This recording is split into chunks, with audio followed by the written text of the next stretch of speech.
लेकिन चिंता मत करना प्यारे, हम तो खूब रबड़ी मलाई खाने वाले इंसान हैं जिनके यहाँ रुके हैं। गाय का दूध मिल रहा है तो कल फिर ताकत आ जाए। तुम निराश मत होना। जिस समय अयोध्या की धरती पर 60,000 वर्ष चक्रवर्ती सम्राट राजा दशरथ की आयु हो गई, लेकिन ईमानदारी से बताना, किसी वेद में, किसी शास्त्र में दशरथ के द्वारा कोई अनुष्ठान किया गया?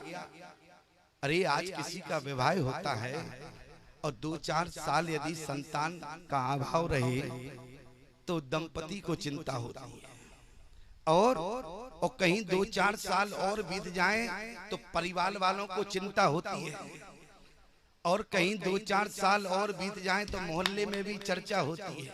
होती कि नहीं होती? लेकिन याद रखना, चक्रवर्ती सम्राट राजा दशरथ को भगवान को बुलाने के लिए निसंतान है, लेकिन फिर भी इसके बाद कोई अनुष्ठान नहीं किया। क्या अनुष्ठान किया चक्रवर्ती सम्राट राजा दशरथ ने राम को बुलाने के लिए? किसी ने कहा दशरथ से, आपने अभी तक अपने संतान आपके जीवन में नहीं है, लेकिन आपने कोई अनुष्ठान नहीं किया, और समाज में थोड़ा दिन बीतने के बाद लोग न जाने क्या क्या करते हैं। लेकिन एक बात याद रखना प्यारे, दशरथ जी ने कहा कि भगवान ने जो मुझे वचन दिया था उसके प्रति मुझे विश्वास है, भगवान की वाणी पर विश्वास है। और जीवन में महात्मा कहाँ जाते हैं, संत किसके यहाँ जाते हैं, और परमात्मा कहाँ जाता है? बोले जिनके जीवन में श्रद्धा होती है उनके जीवन में संत जाते हैं, या जिनके जीवन में श्रद्धा है उनके घर संत का जाना होता है, और जिनके यहाँ विश्वास है उनके यहाँ भगवान का जाना होता है। और चक्रवर्ती सम्राट राजा दशरथ को विश्वास है किस बात का? बोले आप सरिस को जो कहाँ जाई, और नृप तब तनय हो में आई, मैं ही तुम्हारा बेटा बनकर आ। तो विश्वास है कि भगवान हमारे यहाँ अवश्य आएंगे। 60,000 वर्ष की आयु हो गई, लेकिन दशरथ जी को एक भी दिन चिंता नहीं। वहां परमात्मा की लीला देखो प्यारे। अरे जब आपने वचन दे दिया अयोध्या के राजा आप बनेंगे, तब हम आपके यहाँ बेटा के रूप में आएंगे। और चक्रवर्ती सम्राट राजा दशरथ की 60,000 वर्ष की आयु हो गई, लेकिन इसके बाद भी आप नहीं आए। इसका मतलब हुआ कि आपने या तो झूठ कहा या तो आप आना नहीं चाहते। क्यों प्यारी, गंभीर बात है कि यहाँ भक्त कोई अनुष्ठान नहीं कर रहा और वहां परमात्मा आ नहीं रहा। क्या कारण है? दशरथ जी को विश्वास है कि वो अवश्य आएंगे। भगवान से कहा आप क्यों नहीं जा रहे हो? भगवान ने कहा अच्छा ये बताओ, संसार में सबसे दुर्लभ चीज कौन है? रसगुल्ला मत समझना, संसार में सबसे दुर्लभ चीज कौन है? बोले सबसे दुर्लभ है कि भगवान मिल जाए, और भगवान भी यदि सहज में पहुंच जाए तो गुरु महिमा जो है शास्त्र में घट जाएगी। कौन समाज में गुरु बनाएगा? गुरु का महत्व करने के लिए, गुरु को महान बनाने के लिए। क्यों? भगवान ने कहा कि संसार में हम जाते तो हैं, भक्तों को मिलते तो हैं, लेकिन बिना गुरु कृपा के नहीं मिलते। एक बात याद रखना, तो गुरु महिमा को बढ़ाने के लिए परमात्मा अभी तक दशरथ के यहाँ नहीं। और जिस समय यदि देखा जाए कि गुरु वशिष्ठ राजा दशरथ के पुरोहित थे, लेकिन इसके बाद भी गुरु ने अभी तक कृपा नहीं किया। उनकी पत्नी अरुंधति ने कहा, बोली नाथ, बोली जिनके तुम पुरोहित हो, देखो आपने कई बार सुना होगा, कथा तो हम अलग ले जाएंगे, लेकिन केवल भूमिका बता रहे हैं। कई बार सुना होगा आपने, अरुंधति ने कहा कि नाथ आप जिनके पुरोहित हैं, इसके बाद भी उनके जीवन में कोई संतान नहीं है। तो गुरुदेव ने कहा कि गुरु कृपा तब शिष्य पर होती है तब शिष्य के अंदर जो है ललक होती है, जिज्ञासा होती है। अभी तक दशरथ के अंदर पुत्र प्राप्ति की जिज्ञासा नहीं हुई, इसलिए हमने कृपा नहीं किया। और अरुंधति, मैं तुम्हें वचन देता हूँ, जिस दिन दशरथ के अंदर जिज्ञासा हो जाएगी तो उनके यहाँ भगवान को आने में समय नहीं लगेगा। गुरु वशिष्ठ सब जानते थे। और जरा विचार करना, अरुंधति ने कहा तो जिज्ञासा तो हमारा काम है, हम 2 मिनट में प्रकट कर देंगे। और अरुंधति प्यारे अपने बालक को लेकर गई और जैसे ही प्यारे वहां बैठी हुई थी, दशरथ जी का आगमन हुआ। तीनों माताएं अरुंधति के चरणों में बैठी हैं। अरुंधति का बेटा जो है अरुंधति की गोद में है और दशरथ को आते देखा। उसी समय अरुंधति ने अपने बेटे का अंगूठा बहुत जोर से दबा दिया, पैर का अंगूठा। अब छोटा सा बालक था, चीख कर रोने लगा। दशरथ ने कहा कौशल्या से जरा कोई खिलौना घर में पड़ा हो तो लाओ। कौशल्या ने कहा कि इस घर में कोई खिलौना नहीं है। क्यों? बोली खिलौना वहां होता है जहां बच्चे होते हैं, यहाँ तो कुछ नहीं है, इसलिए घर में कोई खिलौना नहीं। आज प्यारे अरुंधति ने काफी चुप किया, इसके बाद भी बालक चुप नहीं हुआ। दशरथ ने कहा कि गुरु माता से, मैया आप इसको शांत करें। लेकिन उस समय मैया ने कहा ये चुप नहीं होना चाहिए, तुमको देखकर रो रहा है, यदि तुम यहाँ से चले जाओ तो शायद चुप हो जाएगा। क्यों? हमको देखकर क्यों रो रहा? अरुंधति ने कहा मुझे लगता है कि शायद इसके मन में ये भावना उठ रही है कि अरे आपके तो पुरोहित जो है इसके पिता हैं, लेकिन आपके कोई संतान नहीं है, तो मैं किसका पुरोहित बनूंगा। यही बात सुनकर प्यारे राजा दशरथ के मन में क्या हुआ, एक बार भूपति मन माही, एक बार भूपति मन माही, एक बार भूपति मन माही, गलाने मोत्यो सुत नारी, भई गलानी मोरे सुत नारी, भई गलानी मोरे सुत। आज इस चौपाई को पढ़कर राज का समाज कहता है कि स्वामी जी बोले जो स्वयं वेद हैं, आज जब उनको संतान की गलानी है, उनके जीवन में संतान की कमी है, और आज यदि हम संतान के लिए रोते हैं तो आप हमको ज्ञान देते हैं। अरे वेद विदित तई दशरथ नाऊ, इसके बाद भी स्वयं चक्रवर्ती सम्राट राजा दशरथ संतान के लिए उन्हें गलानी थे। प्रमाण क्या? बोले एक बार भूपति मन माही, और भई गलानी मोर्यो सुत नाही। हमारे जीवन में कोई संतान नहीं है, लेकिन जरा विचार करना प्यारे, राजा दशरथ को संतान की नहीं बल्कि भगवान की गलानी। क्यों? बोले नृपता बता नहीं हो में आई याद कि हमारे जीवन में, अरे हमसे तो भगवान ने वादा किया था हमारे तो बेटा अवश्य आएगा, और बोले स्वयं परमात्मा ही आएगा। इस बात की गलानी चक्रवर्ती सम्राट राजा दशरथ को है। यदि तुम्हारे मन में भ्रम हो तो इस बात को हटा देना। राजा दशरथ बेटे के लिए नहीं बल्कि भगवान के लिए रोए, क्योंकि राजा दशरथ साक्षात वेद है। क्यों? एक व्यक्ति हमारे पास आया, बोले स्वामी जी प्रणाम किया, हमने आशीर्वाद दिया। बोले आशीर्वाद नहीं चाहिए। हमने कहा फिर क्या चाहते हो? क्योंकि संत का स्वभाव होता है आशीर्वाद देना। बोले आशीर्वाद नहीं चाहिए, हमको तो केवल इतना आशीर्वाद दे कि एक हमारे संतान हो जाए। हमने कहा तुम्हारी 65 वर्ष की आयु हो गई, यदि हम तुम्हें आशीर्वाद देंगे तो समाज हंसेगा कि नहीं हंसेगा? अरे बोले हम तो 65 वर्ष के, वो तो 60,000 वर्ष के थे, तब उनके गुरु ने दे दिया आशीर्वाद, और तुम हमको देने में सोच रहे हो।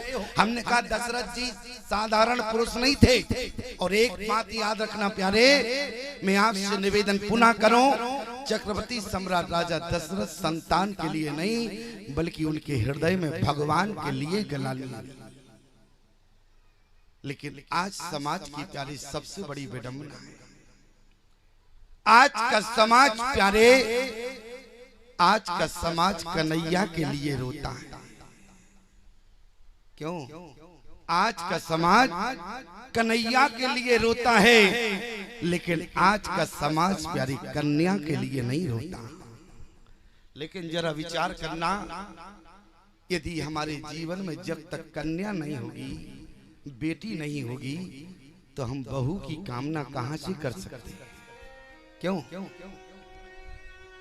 आज का समाज कन्हैया के लिए रोता है, लेकिन कन्या के लिए नहीं रोता।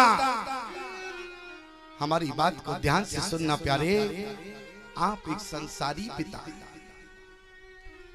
आज के संसार से एक बेटी छाती पीट कर पूछती है कि पिता, इस बेटी से अपराध क्या है? क्यों नहीं चाहते हो आप? क्या कारण है? आप भैया के लिए दर दर पर जाके अपना सिर पटकते हो, और आज एक बेटी आने को तैयार है तो आप मुख मोड़ लेते हो। प्यारे, मैं धर्माचारी हूं, हमारे जीवन में कोई बेटी नहीं है। क्यों? मैं धर्माचारी, हमारे कोई बेटी नहीं है, लेकिन इसके बाद भी मैं आपसे निवेदन करूं, मैं जानता हूं कि समाज में बेटी का महत्व क्या है। याद रखना हमारी बात पर, यदि समाज में बेटी नहीं होगी तो आज तुम बेटे के लिए रोते हो, कल तुम्हें बेटे के लिए नहीं बल्कि बहू के लिए अपना सिर भवानी के दरबार में पटकना होगा। क्योंकि समाज में आज बेटी छाती पीट कर आपसे पूछना चाहती है। आज प्यारे, बेटी को पहचानने वाले मैं आपसे निवेदन करना चाहता हूं। एक बेटी ने कहा कि पिताजी मुझसे त्रुटि क्या हुई, क्यों नहीं चाहते? तो आज का समाज कहता है कि स्वामी जी ये बताओ, बेटी जीवन में क्या काम करेगी? इसका अनुभव हमें नहीं है, हम तो केवल आप लोगों की सुनी बता रहे हैं। हमारी कोई बेटी नहीं है, केवल आपकी बात मैं आप तक पहुंचा रहा हूं। बेटी जीवन में काम क्या करती है? बोले स्वामी जी, यदि जीवन में बेटा होगा तो मरने के बाद हमारा नाम चलाएगा। याद रखना प्यारे, बेटा मरने के बाद नाम नहीं चलाता, बल्कि तहसील में एप्लीकेशन देके मरे हुए बाप का नाम कटा के अपना नाम चढ़ाता है। ये बेटे का धर्म हुआ करता है। ये आपका बेटा है, लेकिन ईमानदारी से बताना प्यारे, लोग कहते हैं कि बेटी होगी तो समाज में क्या करेगा, बेटा होगा तो क्या करेगा। बोले यदि बेटा होगा तो मरने के बाद कम से कम 15 दिन पितृ पक्ष में पानी देगा। बेटा यदि जीवन में होगा, ये बात मैं भी जानता हूँ, सच की बात है, बेटा होगा तो सनातन धर्म में मरने के बाद पितृ पक्ष में 15 दिन पानी देने का काम बेटा किया करता है। लेकिन याद रखना प्यारे, बेटा होगा तो मरने के बाद 15 दिन पितृ पक्ष में पानी देगा, लेकिन बेटी होगी तो मरने के बाद नहीं बल्कि जीते जी पानी पिलाएगी। प्यारे, ये आपकी बेटी हुआ करती है। आज बेटी संसार में नहीं है प्यारे, आने के लिए तड़प रही है, छाती पीट रही है कि पिता आज मुझसे त्रुटि क्या है कि आज आप बेटी को नहीं चाहते। हमारी बात थोड़ी कड़वी लग रही होगी प्यारे, मैं आज प्यारे एक बात आपसे कहना चाहता हूँ। आज तक मैं इतने घरों में गया, भारत के कोने कोने में जाता हूँ, किसी मैया ने आज तक नहीं कहा कि महात्मा जी मैं बेटा चाहती हूँ। मैया कहती है बेटा हो या बेटी हो हमें दोनों स्वीकार है, लेकिन पिता कहता है स्वामी जी हमें वंश चलाने के लिए बेटा चाहिए। लेकिन मैया कहती है मैं स्वयं बेटी हूँ, मैं कैसे बेटी ना चाहूंगी। लेकिन जरा विचार करना प्यारे, बड़ी कड़वी बात है। आज समाज में लोग कहते हैं कि बेटी हमारी समाज में कम है, बेटी की संख्या 100% हमारे समाज में घट रही है। ये भूल है, ये भ्रम है। लेकिन मैं आपको बताऊं, ये बात झूठ है। बेटी की समाज में संख्या नहीं घट रही, बल्कि बहू की संख्या समाज में घट रही है। बहू के लिए लोग रो रहे हैं, हमारे बेटे का विवाह कब होगा। क्यों? समस्या कहां से बनी है प्यारी। लेकिन जरा विचार करना, जिस दिन बेटी प्यारी अपना पिता का घर छोड़कर जाती है, जिस दिन बेटी अपना पिता का घर प्यारी छोड़कर जाती है,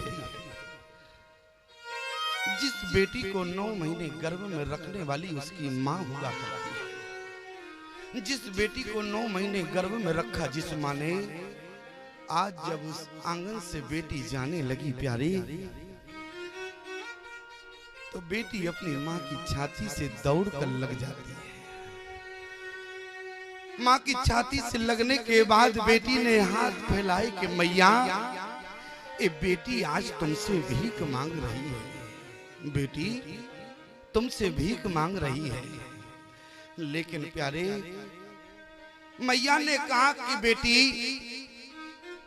मैंने तुम्हें क्या नहीं दिया, तुम हमारी संतान हो, और आज तुम यदि अपनी मां से भीख मांगोगी तो ये शब्द मुझे भीख शब्द अच्छा नहीं लगता। इसलिए बेटी अपनी एक जिज्ञासा रखो, लेकिन भीख शब्द का प्रयोग मत करो। आज बेटी ने कहा कि मां, आज बेटी तुमसे भीख मांग रही है। मैया ने कहा कि बेटी क्या मांग रही हो। बेटी ने कहा कि मां, आज के बाद इस आंगन में बेटी नहीं होगी।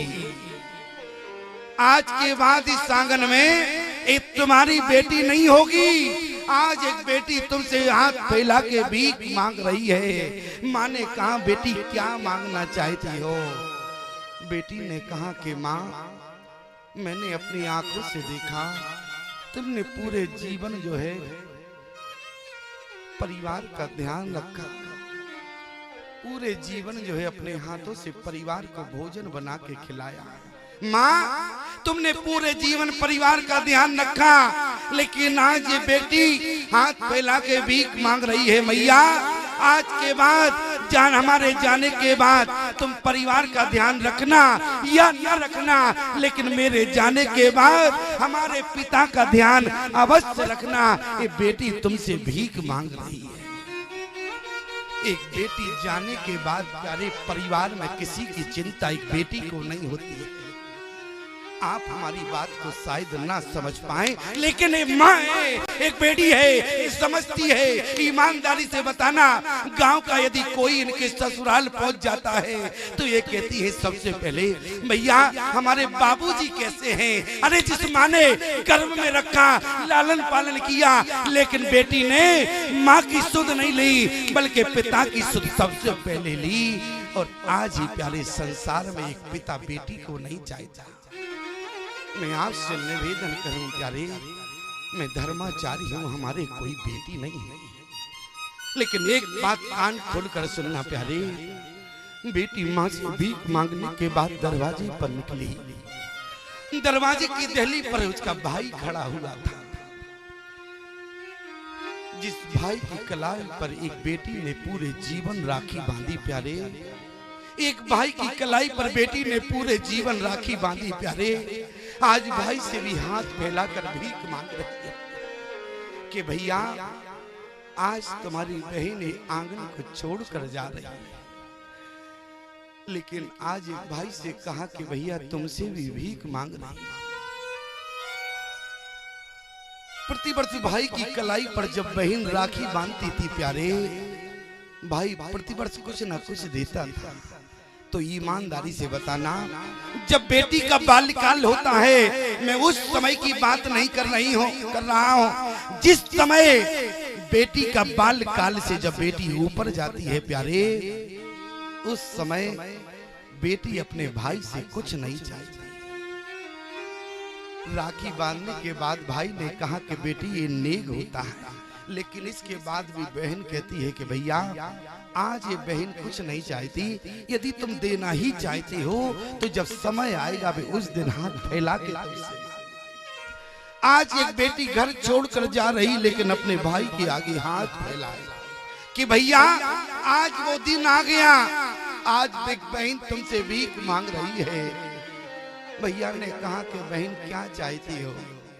उसी समय प्यारे बहन ने कहा केवल मैं इतना मांगना चाहती हूँ कि हमारे जाने के बाद पिता वृद्ध हैं, यदि क्रोध में तुमसे कुछ कह भी दें तो मुझे केवल इतना वचन दे दो, हमारे जाने के बाद तुम हमारे पिता को कभी जवाब नहीं दोगे, केवल इतना वचन दे दो। ये आपकी बेटी चाहिए। आज प्यारे बेटी जब घर से निकलती है, डोली में बैठने वाली होती है, तो आप उससे नजर मिलाने में असमर्थ होते हैं। बेटी जानती है कि आज हमारा पिता मुझसे नजर नहीं मिला सकता, लेकिन इसके बाद भी आपने दौड़ के अपनी बेटी को छाती से नहीं लगाया, लेकिन आपकी बेटी डोली में बाद में बैठी, पहले बूढ़े बाप की छाती से लग जाती है। ये आपकी बेटी हुआ करती है।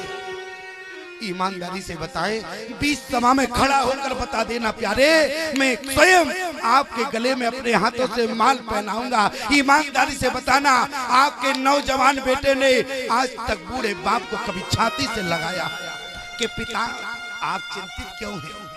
अरे जिस नौजवान बेटे से बूढ़ा बाप कहता है कि बेटा चिंता मत करो, अभी तुम्हारा बाप जिंदा है, लेकिन ईमानदारी से बताना आज तक किसी बेटे की जवानी ने बूढ़े बाप को छाती से नहीं लगाया कि पिता चिंता मत करो, अभी तुम्हारा बेटा जिंदा है। लेकिन प्यारे, लेकिन बेटी जब भी अपने पिता से मिलती है तो केवल सिर्फ छाती से लग के मिलती है। क्यों? क्योंकि बेटी जो है अपने पिता के हृदय का टुकड़ा होती है।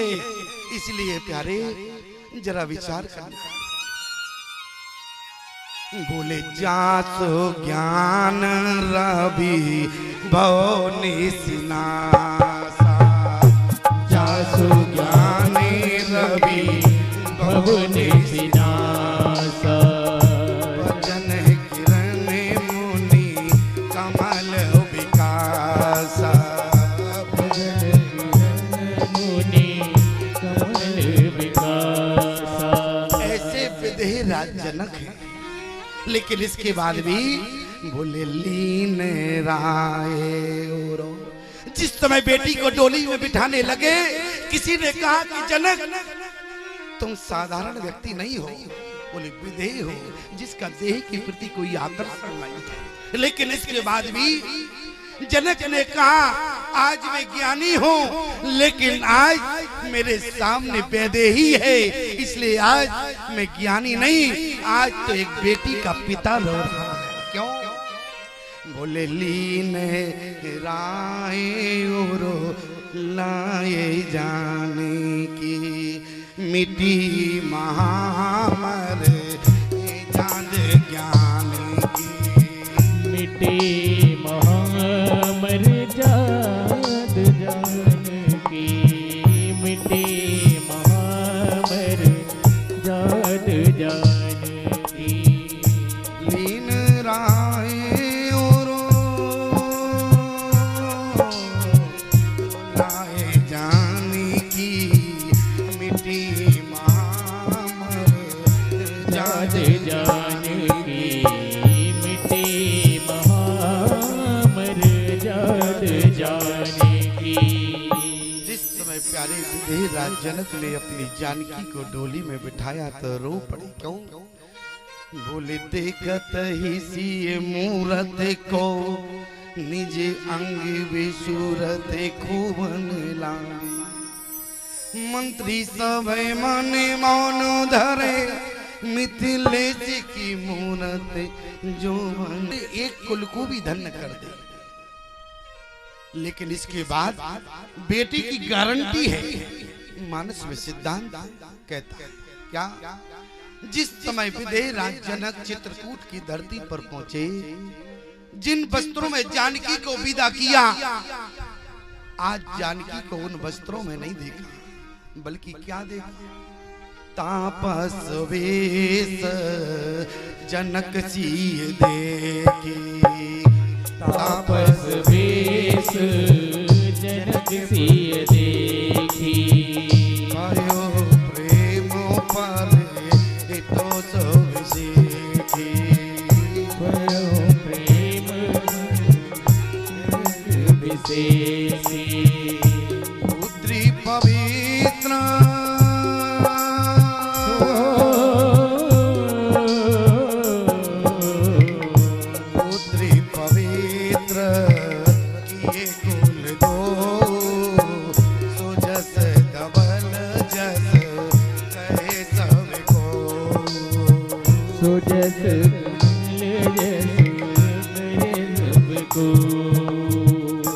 आज प्यारे जनक ने जिस समय जानकी को देखा, जनक ने कहा कि शायद मैंने वनवास के वस्त्र भी जानकी को दिए होते, लेकिन आज जिन वस्त्रों में बेटी को विदा नहीं किया, उन वस्त्रों में मां जानकी को देख रहे। और अवस्था क्या अवस्था, अरे जो जानकी अपने पिता जनक के घर में थी, सोने की थाली में भोजन करती थी, सोने के गिलास से पानी पीती थी। प्यारे जो जानकी आज चित्रकूट की धरती पर पानी पी रही है, लेकिन सोने का गिलास नहीं है, बल्कि एक शिखर से पानी झर रहा है। जानकी अपने अंजलि में लेकर पानी पी रही है। ये आपकी बेटी हुआ। एक बात याद रखना प्यारे, बेटी सामान्य नहीं होती। जिस समय प्यारे केवल भाव से ग्रहण करना, जिस समय प्यारे विधेयराज जनक ने जब धनुष नहीं टूटा, थोड़ा सा क्रोध किया तो लक्ष्मण बोल उठे। किसी ने कहा कि जानकी तुम्हारा विवाह होना है, तुम्हारी प्रतिष्ठा, आज तुम कुमारी रह जाओगी। लेकिन देखो, बोले दशरथ का बेटा लक्ष्मण बोल उठा, लेकिन तुम्हारी कंडीशन क्या? बोले मन ही मन मनावे उकलानी, ओहो प्रसन्न महेश भवानी। अरे भवानी को तो मनाने लगी, लेकिन मुखर नहीं हुई। किसी ने कहा जानकी तुम्हें बोलना नहीं आता क्या? लेकिन जानकी कहने लगी लक्ष्मण का बोलना उचित था। क्यों?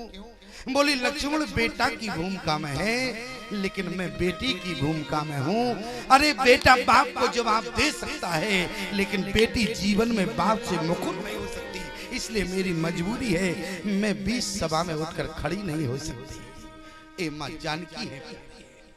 और एक बात याद रखना प्यारे, मैं आपसे निवेदन करूं, बेटी सामान्य नहीं होती है। एक प्यारे सत्य घटना सुनाए। एक पिता संसार से शरीर पूरा हो गया, चला गया। गांव वाले उसके 4 बेटे थे, चारों बेटे मरे हुए पिता को कंधा दिए थे। और बेटा जा रहे थे पिता के शव को लेकर शमशान घाट। उसी समय प्यारे गांव वाले भी साथ में थे। गांव का व्यक्ति आया, उसने कहा मैं तुम्हारे पिता की अंतिम क्रिया नहीं होने दूंगा। गांव वालों ने समझाया कि देखो मुर्दे को रखना शुभ नहीं होता है, इसलिए अंतिम संस्कार होने दो। लेकिन प्यारे उस व्यक्ति ने कहा क्योंकि इसने 1.5 लाख का कर्ज मुझसे लिया था, जब तक जो सूद समय 1.5 लाख का कर्ज नहीं चुकाएगा मैं अंतिम क्रिया नहीं होने दूंगा। गांव वालों ने कहा देखो मुर्दे को रखना शुभ नहीं होता है, इसलिए तुम शाम को आना, तुम्हारी समस्या का समाधान होगा। अंतिम संस्कार हुआ। वो व्यक्ति शाम को 6 बजे उसके दरवाजे पहुंच गया। जब उसने कहा कि 1.5 लाख का कर्ज सूद समय चाहता हूं, लेकिन प्यारे उसी समय 4 बेटे थे। चारों बेटों ने कहा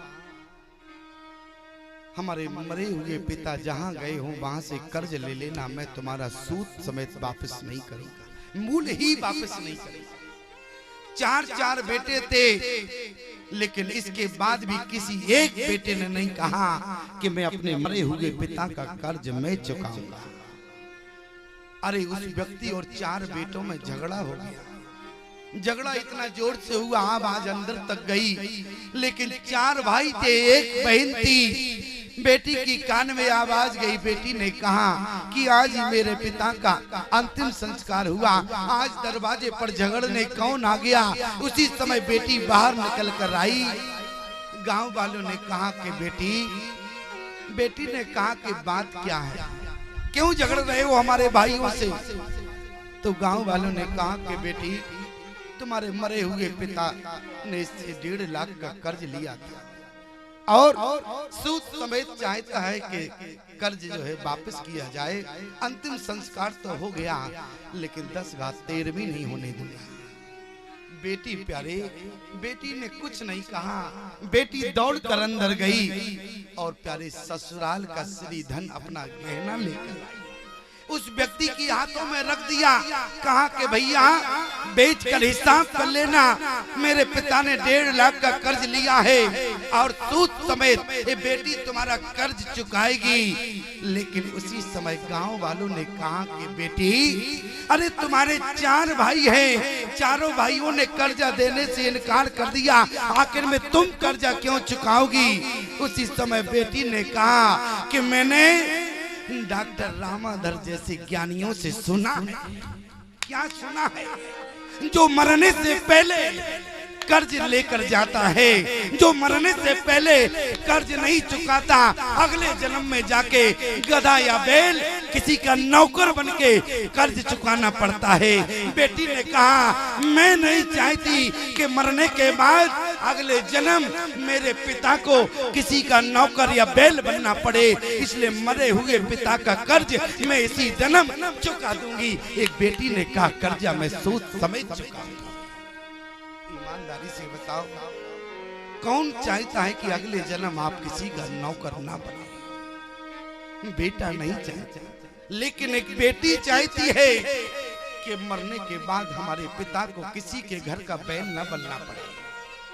लेकिन एक बात याद रखना प्यारे, वो व्यक्ति गहना लेकर चला गया, 13वीं हुआ उसके पिता का, और कुछ दिन बाद बेटी जो है अपने ससुराल पहुंच गई। ससुराल में पहुंचने के बाद वो व्यक्ति पहुंचा प्यारे 15-20 दिन बाद लगभग। बेटी ने दूर से देखा कि कर्ज वाले भैया आ रहे। बेटी ने कहा कि ससुराल का मामला है। बेटी सुबह सुबह दरवाजे पर झाड़ू लगा रही थी, बेटी निकल कर गई। बेटी ने कहा कि भैया, मैंने तुमसे वादा किया था, तुम्हारा जो शेष रहा ये बेटी चुकाएगी, लेकिन थोड़ा मुझे समय चाहिए। आज प्यारे वो उस बेटी के अपने चरणों में अपना सिर रख दिया। बेटी ने कहा कि भैया, आप हमारे पैर क्यों छू रहे हैं? मैं आपकी कर्जदार हूं। लेकिन उसी समय प्यारे उस व्यक्ति ने कहा कि बेटी, आज मैं कर्जा लेने नहीं आया हूं। बेटी ने कहा, तो क्या आपने कर्जा माफ कर दिया? लेकिन उस व्यक्ति ने कहा कि बेटी, आज मैं तुमसे कर्जा लेने नहीं आया हूँ। क्यों? बोले, तुम्हारे मरे हुए पिता ने मुझसे कर्ज नहीं लिया था, बल्कि तुम्हारे पिता से मैंने 1.5 लाख का कर्ज लिया था। मैं केवल देखना चाहता था 1.5 लाख का कर्ज मैं सूद समेत नालायक बेटों को वापस करूं या एक लायक बेटी को वापस करूं। इसलिए बेटी, वो नालायक बेटे कर्ज देने के अधिकारी नहीं है, बल्कि कर्ज लेने की अधिकारी तो बेटी तुम हुआ करती हो। इसलिए सूद समेत कर्ज में तुमको देने आया। ये आपकी बेटी हुआ करती। एक बात याद रखना प्यारे, बेटी साधारण नहीं होती। जिस समय प्यारे मां जानकी लंका में थी, उसी समय प्यारे मां जानकी ने हनुमान जी से कई कुशलताएं पूछी, राम जी की पूछी, लक्ष्मण की पूछी, सबकी पूछी। लेकिन इसके बाद भी मां जानकी ने प्यारे एक ही बात कही हनुमान जी से, बोली, कहूं कभी के बात जटायु, कहो कभी के बात जटायु, बात जटायु, कहो कभी के बात जटायु। हनुमान जी ने कहा, कहा माँ ये जटायु कौन है? हनुमान जी ने कहा माँ ये जटायु कौन है? तो माँ जानकी ने क्या कहा? घायल भयो नीच के घाव जय मम विपत्ति बताए, जय मम विपत्ति बताई, जय मन विपत्ति बताई। कहो कपी के बाते जटायु, कहो कपी के बाते जटायु, कहो कपी के बाते जटायु। आज मां जानकी ने जटायु की पूरी कथा सुनाई प्यारे। अंत में हनुमान जी से क्या कहा? हनुमान जी से मां जानकी ने कहा कि हनुमान बोले वृद्ध पिता की कर न सकी सेवका, वृद्ध पिता की कर न सकी सेवकाई। हनुमान जी ने कहा मां जटायु कौन है? मां जानकी को रो कर कहना पड़ा कि जटायु हमारे पिता है। कौन है? पिता। हनुमान जी ने कहा कि मां जटायु आपके पिता नहीं बल्कि जटायु आपके ससुर हैं। क्यों? बोले चक्रवर्ती सम्राट राजा दशरथ के मित्र हैं जटायु, और जब आप चक्रवर्ती दशरथ की बहू हैं, और दशरथ ने यही कहा था क्या? बदोल रखनी परगर आई, आंखों नयन पलक की नाई, बदोल रखनी पलक की आई, आंखों नयन पलक की नाई।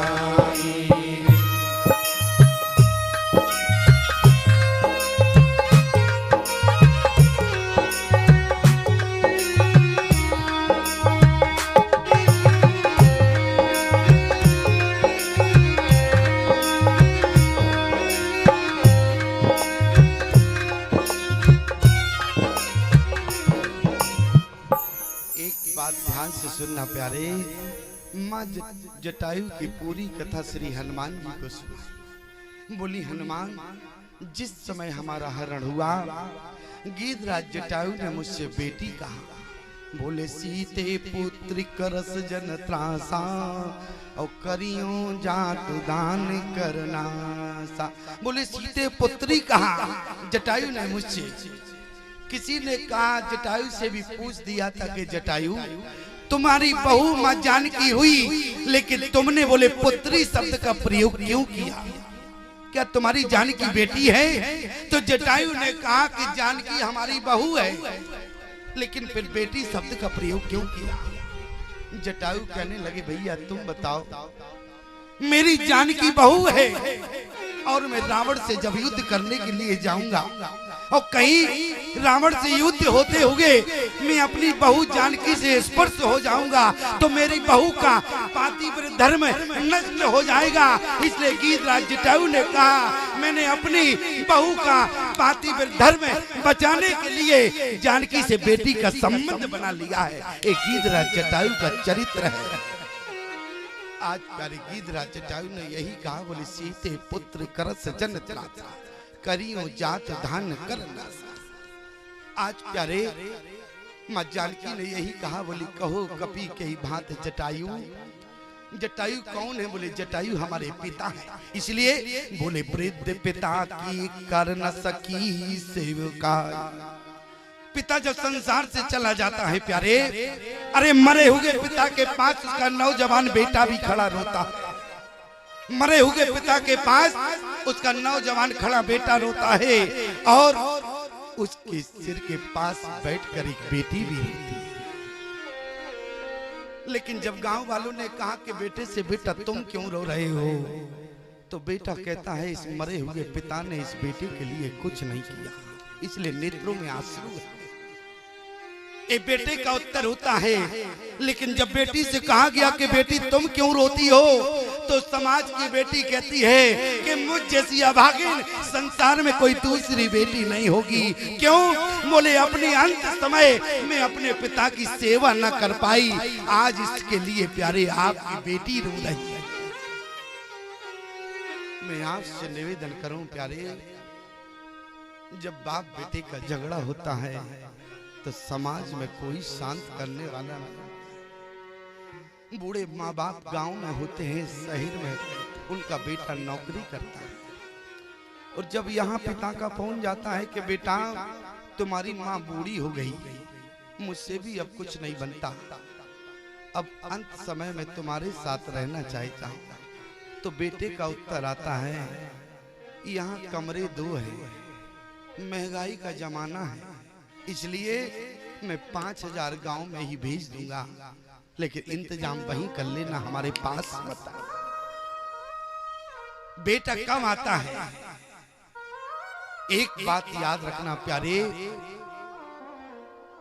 लेकिन जब बेटी के पास प्यारे दूरभाष से संपर्क हुआ तो बेटी ने कहा आप तो अपना बैग लगा के तैयार करो, जमाई राजा को सुबह ही लेने के लिए भेज दे।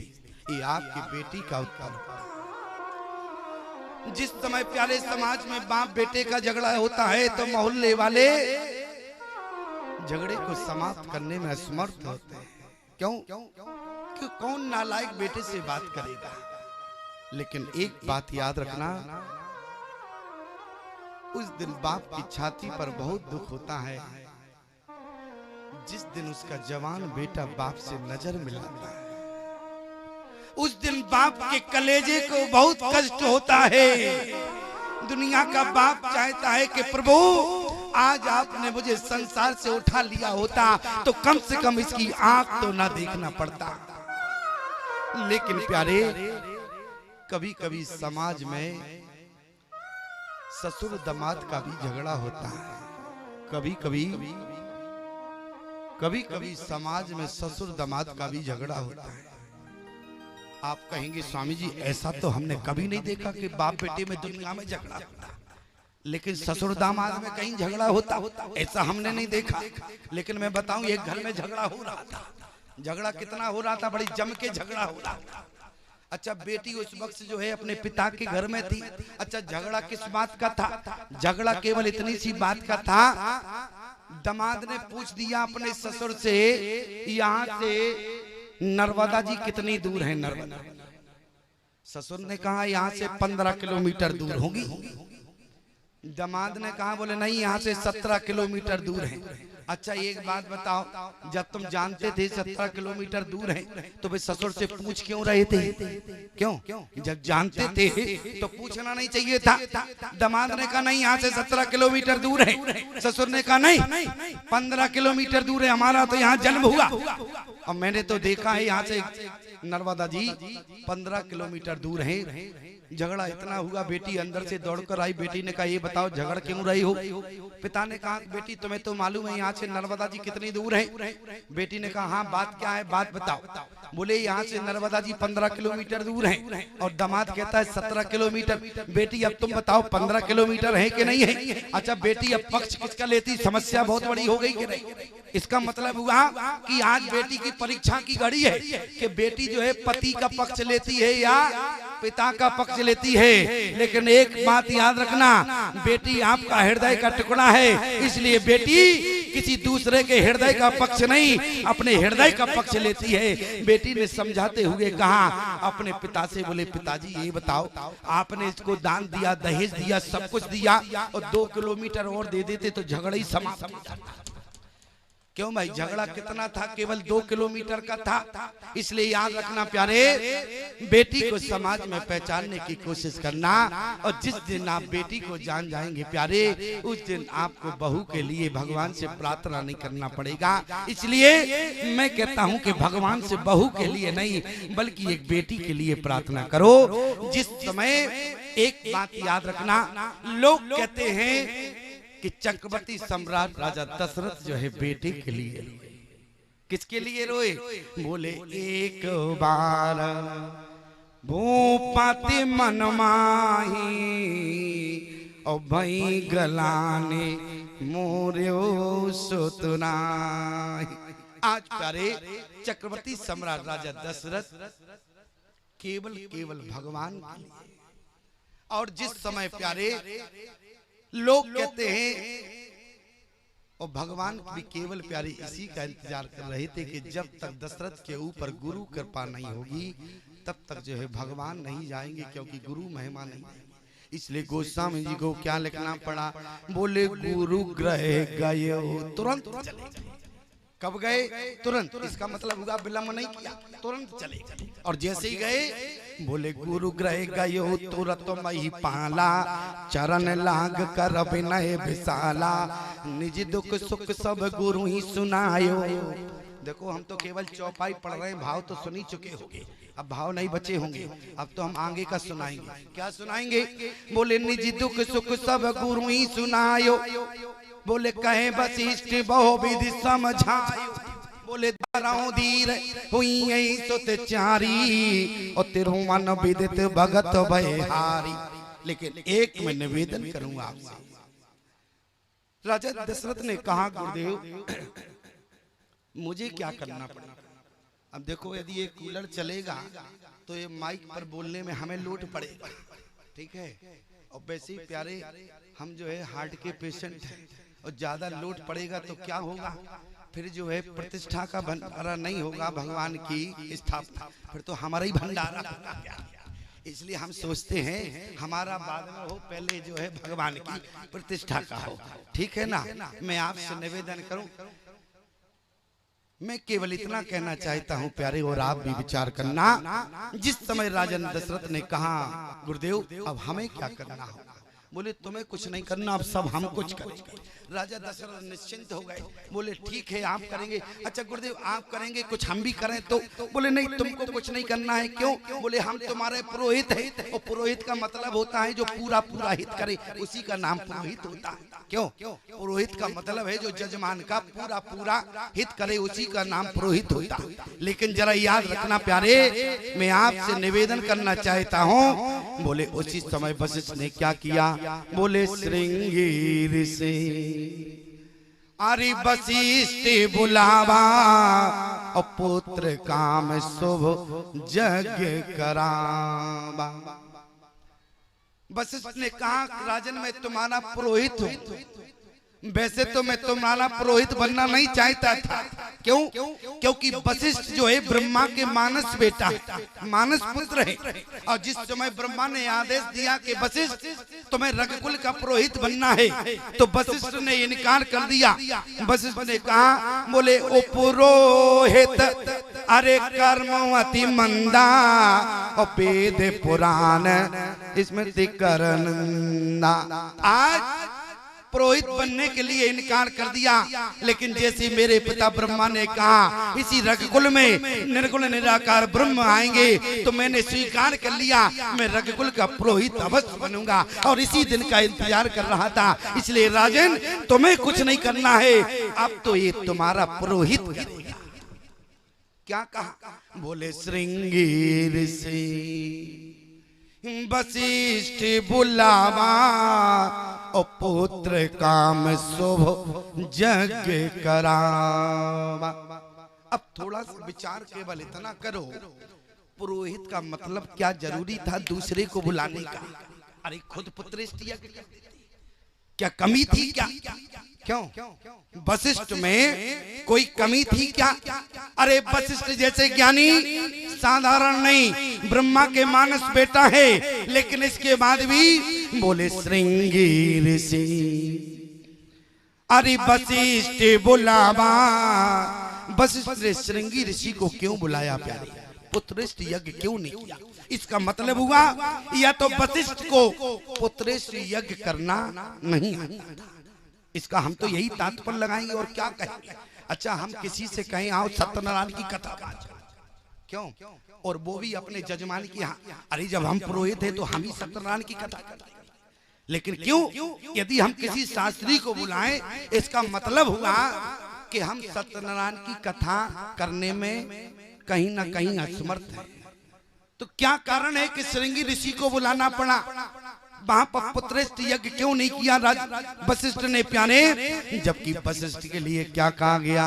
बोले सो गोसाई विधि आरी गति जे छे की और सकें सुटारे टेक सोटे की। जो प्यारे युग बदल सकता है, क्या वो पुत्रेष्ट यज्ञ नहीं करा सकता? राजा दशरथ की यहाँ पुत्रेष्ट यज्ञ कराने में वशिष्ठ समर्थ थे और पुत्रेष्ट यज्ञ कराना जानते थे। फिर अपने जजमान दशरथ के यहाँ बोले वशिष्ठ ने पुत्रेष्ट यज्ञ क्यों नहीं कराया?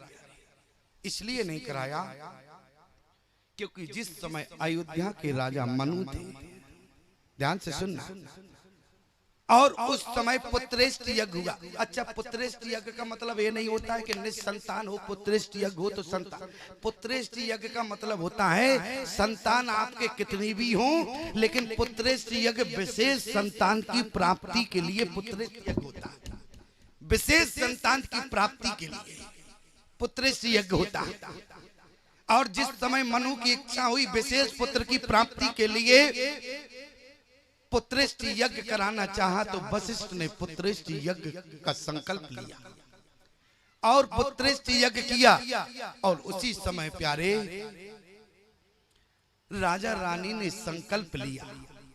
अच्छा, जब पुत्रेष्ट यज्ञ होना था तो पति पत्नी का संकल्प एक होना चाहिए, लेकिन उस समय बोले उस समय मनु ने बेटे का संकल्प लिया। क्योंकि ब्राह्मण तो केवल इतना कह देता है अपने गोत्र नाम सब ले लो, संकल्प ले लो, हम तो केवल जो है संकल्प कर देंगे। और उसी समय प्यारे मनु ने बेटे का संकल्प लिया और उनकी पत्नी ने प्यारी बेटी का संकल्प लिया। पुत्रेष्ट यज्ञ हुआ, लेकिन पुत्र की प्राप्ति नहीं हुई, बल्कि बेटी का जन्म हो गया। वशिष्ठ ने उसी समय प्रतिज्ञा की कि मैं पुत्रेष्ट यज्ञ नहीं कराऊंगा प्यारे। अब वशिष्ठ ने पुत्रेष्ट यज्ञ नहीं कराया, लेकिन जिस समय वशिष्ठ ने देखा बोले पति पत्नी का संकल्प एक हो गया, अब धरती पर पुत्रेष्ट यज्ञ तो होगा, लेकिन हम संकल्प किए हम नहीं कराएंगे। लेकिन अब विश्वास हो गया कि राजा दशरथ को विशेष संतान की प्राप्ति होगी। क्यों? बोले पति पत्नी का संकल्प एक है। कब है? जिस समय राजा मनु ने क्या कहा? बोले चाहूं तुम ही समान सुत। और शत्रुपा ने क्या कहा? बोली जोबर नाथ चतुर निर्मागा सोए कृपाल मोहे अत प्रिय लागा। इसका मतलब हुआ कि पति पत्नी का संकल्प एक हुआ और यहाँ वशिष्ठ समझ गए, इसलिए धराओ धीर हुई सुत चारी। बोले वशिष्ठ को विश्वास था कि अब पुत्रेष्ट यज्ञ सफल होगा और अयोध्या की भूमि पर प्यारे पुत्रेष्ट यज्ञ हुआ, लेकिन श्रृंगी ऋषि के द्वारा हुआ। उसी समय अग्निदेव जो है खीर का कटोरा लेकर प्रकट हुए। खीर का कटोरा वशिष्ठ को दिया, आप सब जानते हैं, लेकिन केवल एक बात कही गई प्यारे। बोले ये हवि बांट देव निपजाई, और बोले जथा जोगो जय भाग बनाई। केवल भाग होने थे। अच्छा, भाग क्या? बोले जब हम दो दो होंगे, जब हम भाग करेंगे तो शेष बचेगा कि नहीं बचेगा? अच्छा, जब शेष बचेगा तो फिर किसी को नहीं देना, फिर उसके दो भाग करना। क्यों? बोले जता जोगो जय भाग बनाई। खीर बांटने में कम दिमाग नहीं लगा, लेकिन राजा दशरथ भी कम नहीं थे प्यारे। बोले अर्धभाग कौशल्य दीना, और जो आधा भाग बचा फिर दो भाग हो गए, तो एक केकई को दे दिया, फिर दो भाग हो गए, तो उन्होंने कहा गड़बड़ हो जाएगा, इसलिए कौशल्या केकई हाथ धरी, दोनों से स्पर्श कराए और माता सुमित्रा को दोनों भाग दे दिए। लेकिन एक बात याद रखना, गोस्वामी जी ने कहा कि खीर का स्पर्श करने के बाद सभी रानियां गर्भवती हुई। अब बोले जोग लगन ग्रह भारत थी और सकल भये अनुकूल और चरवर वचर हर्ष जुत और राम जन्म सुख मोल। नौमी तिथि मधु अरे मासी पुनीता और शुक्ल पक्ष अब जित हरि प्रीता। मध्य दिवसवत शीत न धामा पावन काल लोक विश्रामा। शीतल मंद सुर विभय भाओ हर्षित सुर संतन मन चाओ। आज प्यारे स्थिति क्या बनी? बोले बन कुसुम गिरिगन मनियारा और सर्वहि सकल सर तामत धारा। बोले बनों में फूल खिल गए।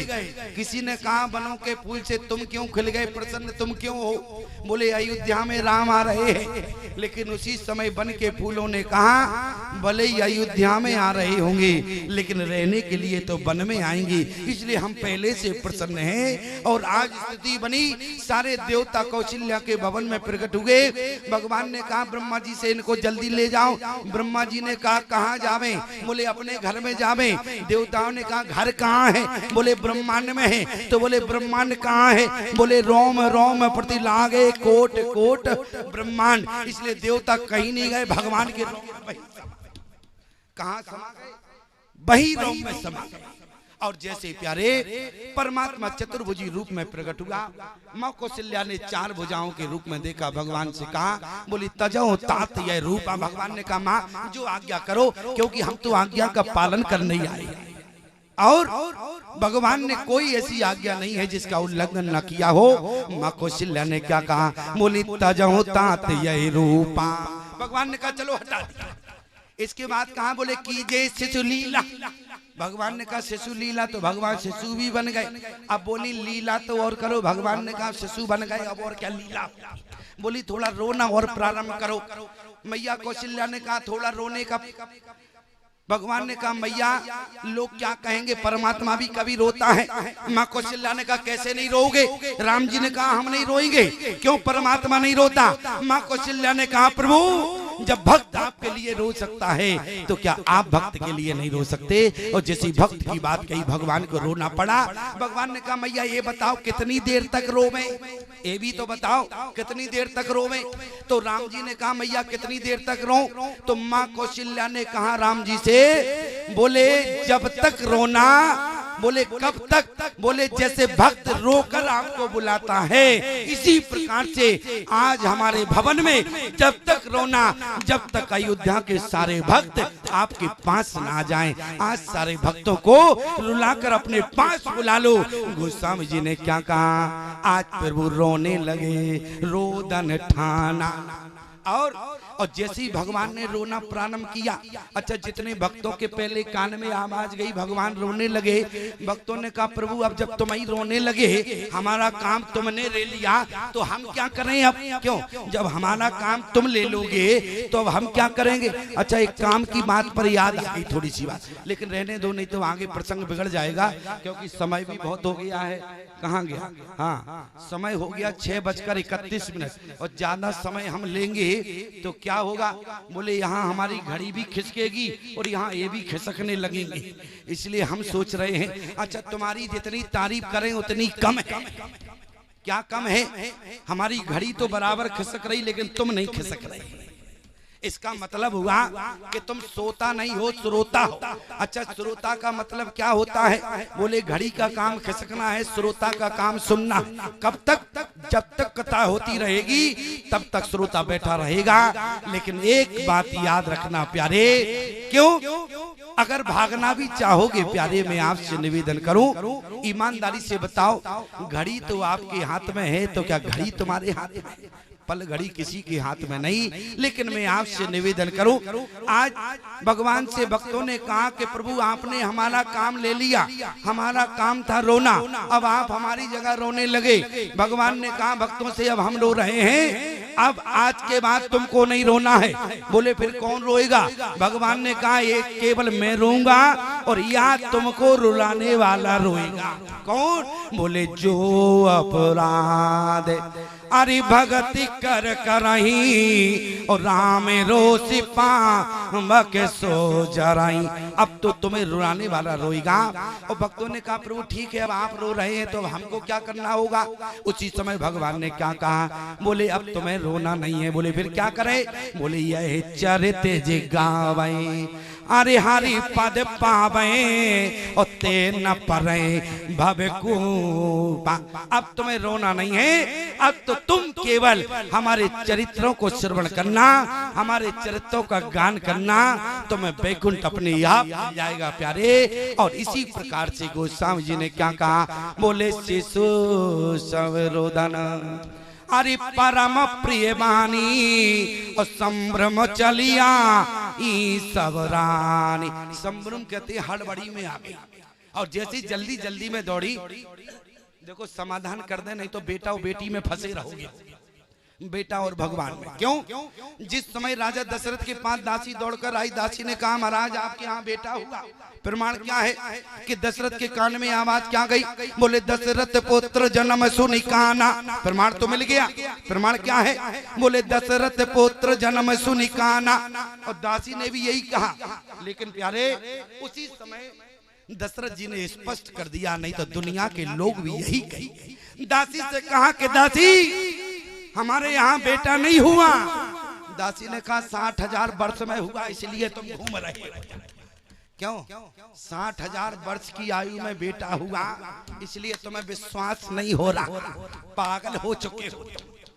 याद रखना, राजा दशरथ ने कहा कि दासी हमारे यहाँ बेटा नहीं हुआ, फिर क्या है? बोले जाकर नाम अरे सुनते सोवे होई मोरे ग्रहे आवा पर वो सोई। कौन आ गया? बोले मोरे ग्रहे आबा प्रभु सोई। अच्छा ये सोई कौन है? हम जानते हैं, नहीं तो तुम सोई में लटक जाओगे, सोई नहीं समझ पाओ। क्यों? यदि तुम्हारी इतनी समझ की बात होती तो पर हमको ही क्यों यहाँ बुलाया? हमको बुलाने का मतलब है कि तुमने कुछ समझने के लिए बुलाया, तो हम सोच रहे हैं कि हम समझा कर जाएं। तो समझना, राजा दशरथ बेटे के लिए नहीं रोए बल्कि परमात्मा के लिए रोए। और जब दासी ने कहा कि बेटा हुआ तो राजा दशरथ ने कहा खामोश, बेटा नहीं बल्कि जाकर नाम सुनत सोवे होई मोरे ग्रहे आबा पर वो सोई। वहां शंकर भगवान पार्वती को सुना रहे और जैसे ही सोई शब्द आया तो वहां पार्वती जी अटक गए।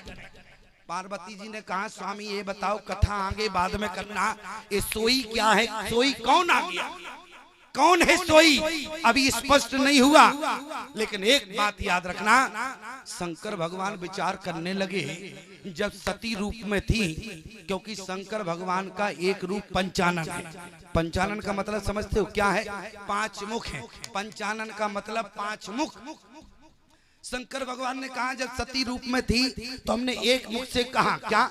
बोले सोई मम इष्ट देव रघुवीरा। तो माता सती को संशय हो गया, इसलिए अब हम पार्वती से एक मुख से नहीं बल्कि 5 मुखों से कहेंगे। प्रमाण क्या है? शंकर भगवान ने 5 मुखों से क्या कहा? बोले मंगल भवने अमंगल हारी दरबहुत दशरथ अजर बिहारी बंदो बाल रूप सोई रामो और सब सिद्ध सुलभ जपत जिस नाम। सोई कहा और जैसे पहले मुख से सोई निकला और दूसरे मुख से शंकर भगवान ने क्या कहा?